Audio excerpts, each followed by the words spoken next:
what's up mga kalabers? Bili tayo ng ano, ulam natin. Sobrang traffic oh.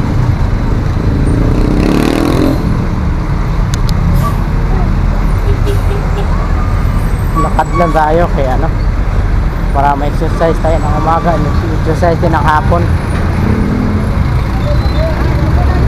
Para pa namang uulan mga kalabers.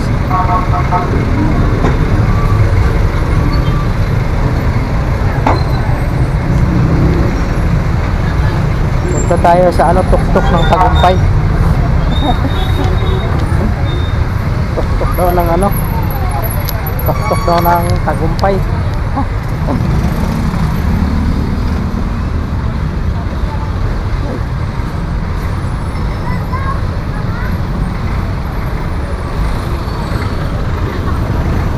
Dito na tulay mga kalabers. Ano to? Commonwealth. Delikado dito pag gabi mga kalabers. Maraming ano dito, maraming kalukuhan. Pagkagabi ka dumadaan dito, delikado.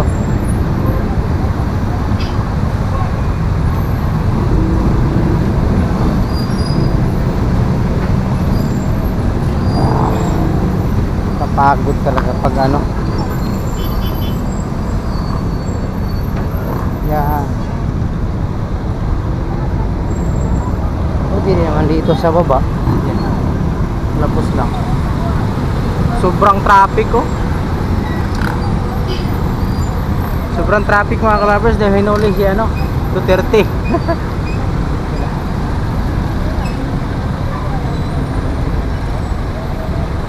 Tapos tatawid dyan tayo dyan sa ano, kabila. Dito tayo bibili ng ulam.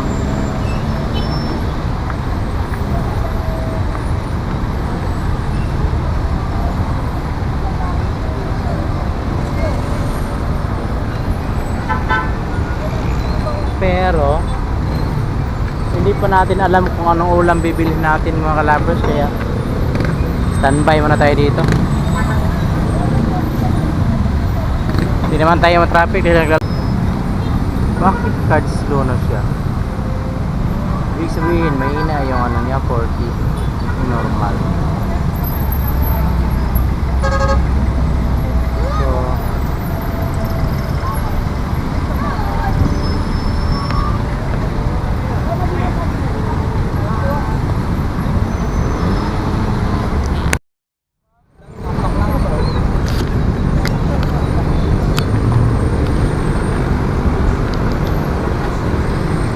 Dami rin tao rito mga naglalakad mga kalabers. Kaso lang paggabi dito, sa mga makapanood ng video dito, ingat lang pag ano, ingat lang paggabi. Kasi paggabi kasi dito maraming mga ano, lalo na mga agaw silipon.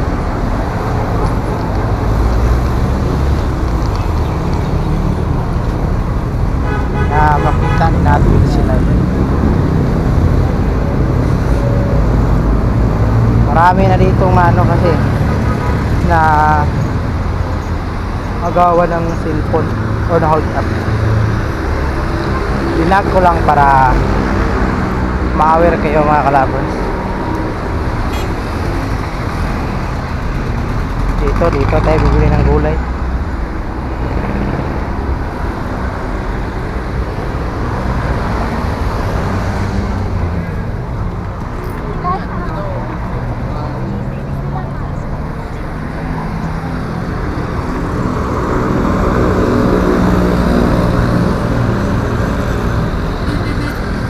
Kano talong te? Talong?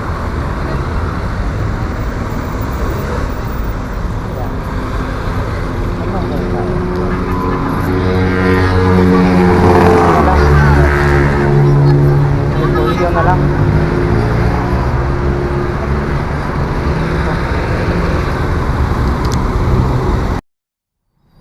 Traffic hindi kayo mga kalabers oh.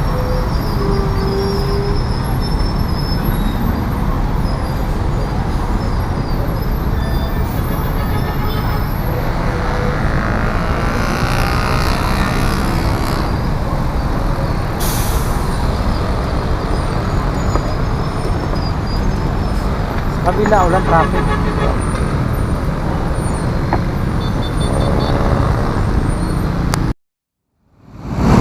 pala na daan mga clubbers yung papuntang ano, yung may araw, Don Antonio. Don Antonio, Quezon City, Circle. Tapos yun dito, yung kabila doon, yung papuntang Caloocan, Bulacan. Yan. Ano pala to? Commonwealth Market. Pag hindi naninita yung mga MMDA mga kalabers, ganito yung kalagayan ng ano, Commonwealth Market. Oh. Sa kalsada na yung mga nagtitinda ng gulay, yung mga food cart. Kaya mga motor dito na lang nagpaparada. Ganun sila ka ano, ang dami niya nila eh.